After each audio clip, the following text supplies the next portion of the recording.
Hey everyone, Matthew here at Earthworks. I am standing amongst some amazing shrubs. These are the Jack Frost Ligustrum, and they have been around for a while. And just like any plant, things kind of move in and out of popularity or fads or trends or whatever you want to call it. But these are a amazing, reliable shrub that's not green. They're actually variegated. They got a creamy yellow green color, which will brighten up any landscape. So if you're tired of an ocean or a sea of green in your landscape, try some of these Jack Frost Ligustrum. They are a full sun plant.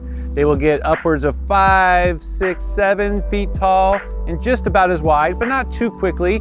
And because they only get 5 to maybe 6 or 7 feet tall, you can keep them easily half that size or even below that with some regular and consistent pruning. Come check them out at Earthworks. We have a whole bunch of these in right now in 7-gallon containers, and they look amazing. Don't forget, follow us on Instagram, Facebook, and on our YouTube channel. We got plenty of gardening tips for you. Until next time.